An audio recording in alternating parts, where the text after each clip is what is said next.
Hey, welcome to another episode of Secrets from the Saddle, All Things Cycling podcast with your host, Sylvie D'Aoust. And Nat, this is Chronicles from the Car. Thursday morning, as usual, when I do my episode, it's after a morning ride. And here we have it today. Usually I'm in the parking lot over there, but since it's in a schoolyard, guess what's starting? School. And there's tons of kids. So I had to move to another quiet part of the parking lot. And so what we're going to talk about today, and before we get into that, make sure you go and get yourself some of my free downloads. It's all in the show notes, but basically my bike bin gear list, which is amazing. I love my bike bin, and not everybody's going to have all the stuff that I have on the list, but it's something to start checking off as you see the sales, especially getting into cooler climate riding. You're going to need certain things like a good windbreaker, a good, like a couple layers of clothes, arm warmers, knee warmers, warmer socks, booties, gloves, and all that stuff starts adding up. So anyways, it's time to hit the sales, but get that list so it's complete. And the next one is, what is the next one? Is my recording for my bike maintenance clinic. Oh my gosh, guys, I had this massive, epic, like flat. It wasn't even, I don't even call it, it wasn't even flat. My tire got literally sliced open by a razor blade on the road. It wasn't a razor blade, it was like an X-Acto knife blade. And like, just if you're a cyclist and you're listening to this right now, like, what would you do? What would you do? So I've done, and I've conducted a lot of bike maintenance clinics, and I've also been to a lot of bike maintenance clinics. You can never do too many, at least one a year, just to get fresh and learn new tips. Anyway, so I've only heard about this kind of incidents from bike mechanics, and they're like, okay, if you get a really big rip or tear, your tube blows out, then this is what you do. You can either take, like, if you have money on you, which nobody carries money anymore, but you do have like a wrapper from some sort of bar.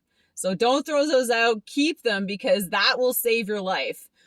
Go to my YouTube channel. I posted it's kind of like the after of what happened, like when I was changing my tube, my tire, and I was removing it, and I was showing you like how I had stacked all the the bar wrapper to all the stickers that I put on the inside, like those little stickers to patch tires. Anyways, to what it looked like. So you have to go and check it out. Like, it is redonkulous, like how big. It was like an inch wide. It was huge.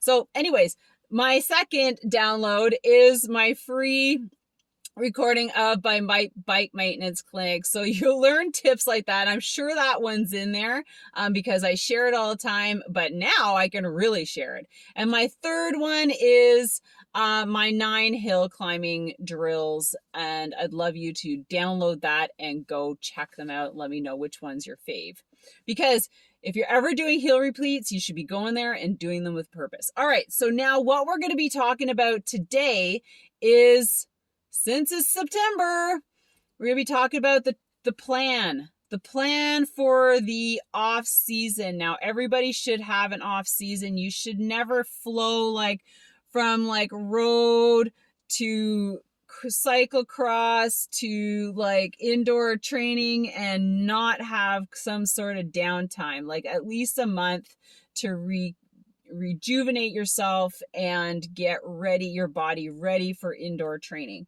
Because typically what we all do is this thing recording? Jesus, I was like, holy fuck. So typically what we all do is we just go at it without a plan. And that's the absolutely wrong way to do it, because what you're going to do is you're going to get into FOMO. You're going to be jumping on all these rides with all your friends because now everybody's on Swift, right? Or you're just going to sit on your trainer all the time. You're not going to be developing any skills, any kind of endurance, no speed. You're probably going to come out worse than you came in because you're going to either overtrain or you've developed poor cycling skills. Because believe it or not, sitting on your bike, and go back to some of my coaching podcast episodes where I've talked about economy and efficiency. If you don't know about certain cycling skills like your pedal stroke, then you can actually sit on your bike and get worse because all you're going to do is sit and just monotonously pedal. And then you come out of the season worse off than when you started. So it's important to know like kind of what you want to get out of your training. Like, so today we're going to talk about the plan. And if this is really interesting to you and you're like, oh my gosh, I would like a plan, but and after I go through the things, I'm still not really sure what to do. Would it be interesting, or would it be something that you would attend a webinar for? Because I'm thinking of making like a free webinar for this very thing, because right now is the time to really think and start looking at your schedule. Because we're into the fall and we've got kid activities for the kids, or maybe you want to take some courses, or maybe you've got travel. So it's not just like, oh, I'm just going to get into a training plan and be able to execute all of this and not think about rest, work, family, stuff like that, friends. There needs to be balance, and I'm all about balance and fitting it in, because a lot of people just go boom, boom, boom, no rest, like back to back, like you name it, and then they're burnt out or injured and their next season is a write-off.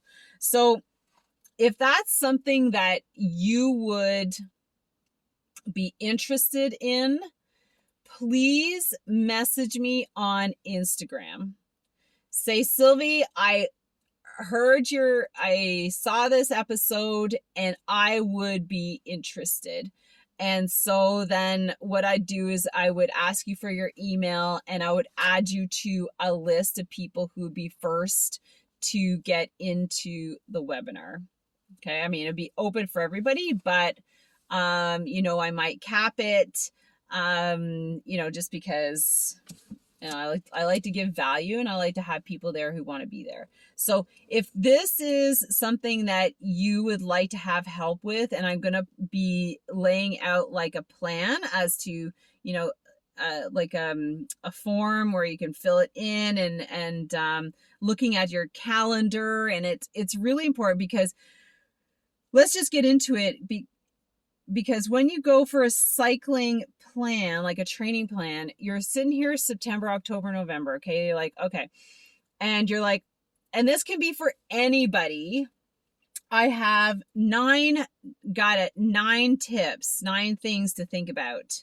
Okay. When you're putting together your plan. So if it's like, oh my gosh, like message me on Instagram, say, Sylvie, I want this webinar. I want to be in this webinar.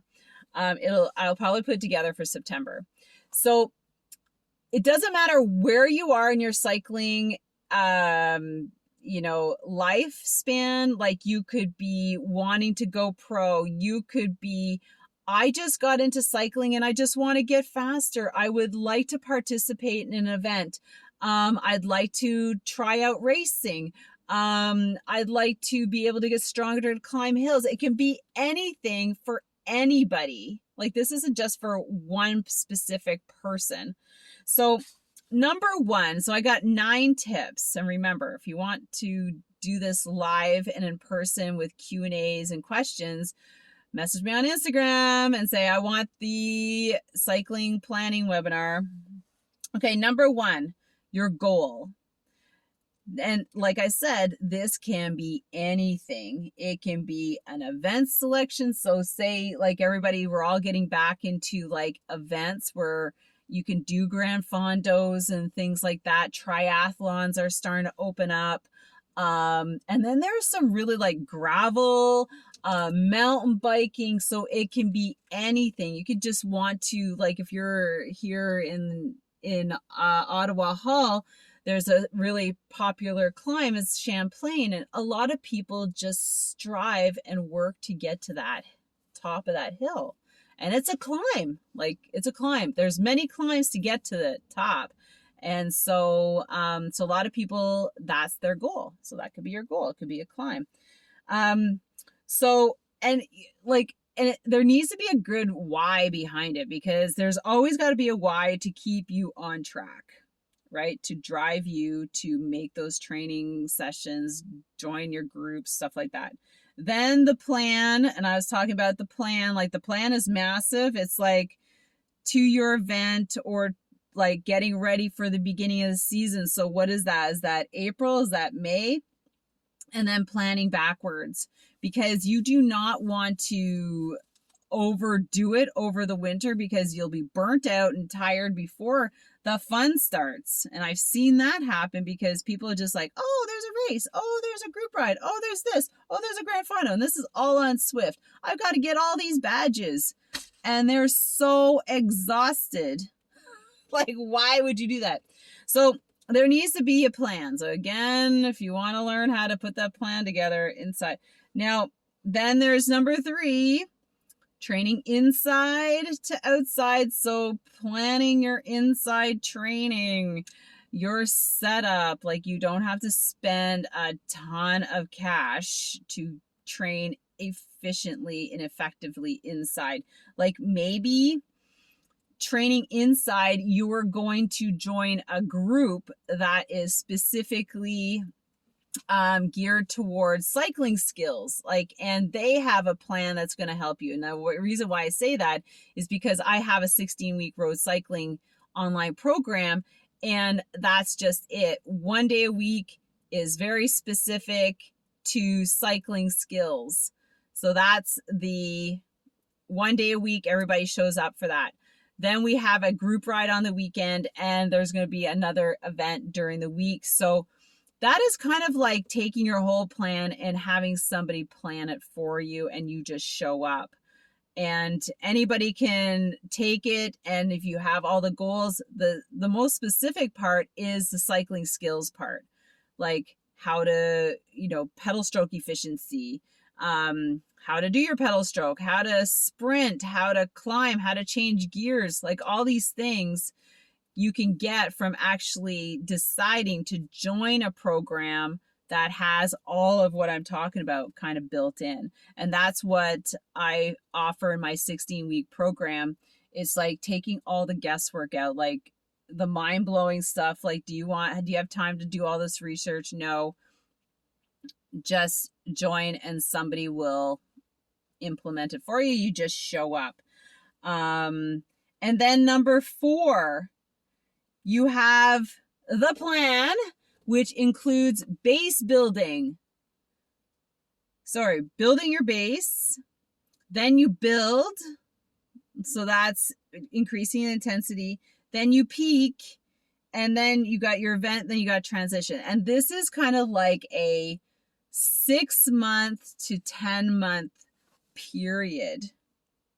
Okay, so wrap your head around that. And if you've ever trained for an Ironman or a triathlon or a marathon, you have these blocks, these training blocks. And the same thing when you're going into your season, you need to have training blocks so that you peak and you have the best experience ever. You don't have to have an event. Like I said, you could be ready for your season, and that would look slightly different. So you might not need to peak for the start of your season in May.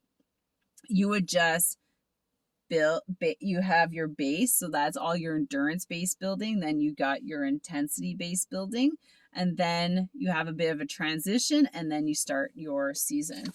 So like I said, I have that webinar I'm going to put on, but I'm going to showcase my 16-week where you just jump in, and as the coach, it's all planned out for you for 16 weeks, 4 months. 4 months to March, and then we get into the season. Then we've got work. You got to do the work.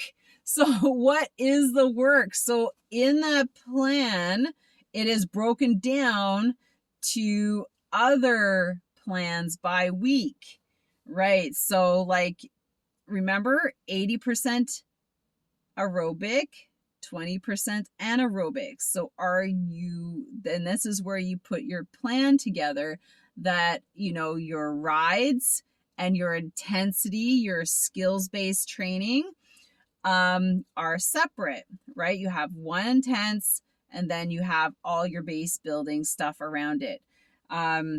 So it and then there's things like the next one, number 6, is, what is it that you need to train on? Like, what is it that you're lacking?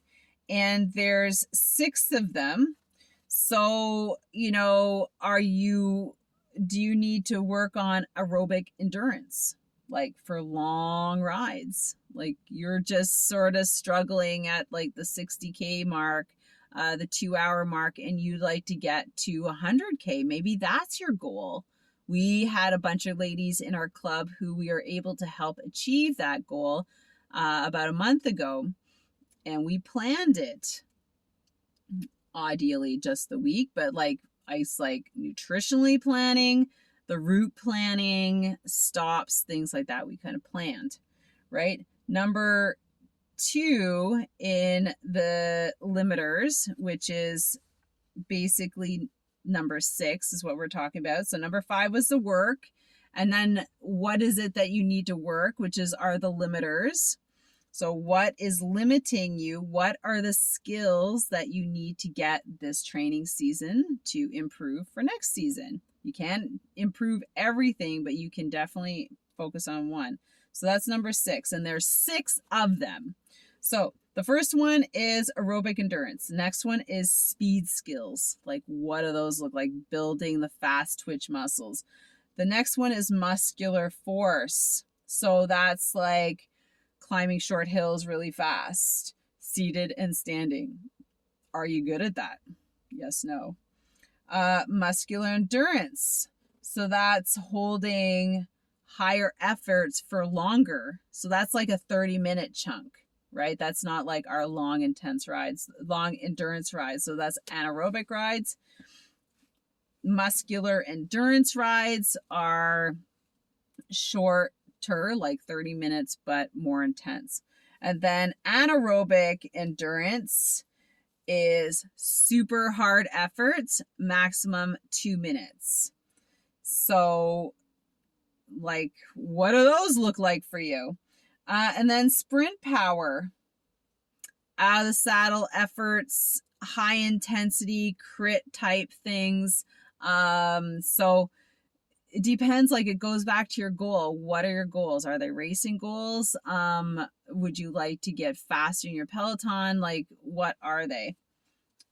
So number 7 is like your workouts. So we're talking like, now we're going back to kind of like the weekly plan. See how it kind of like there's a much bigger picture when it comes to setting up a plan.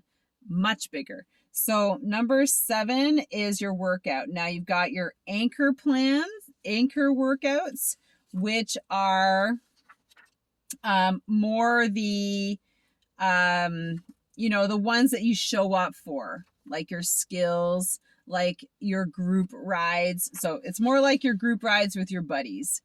Those are the anchor ones. Those are the fun ones.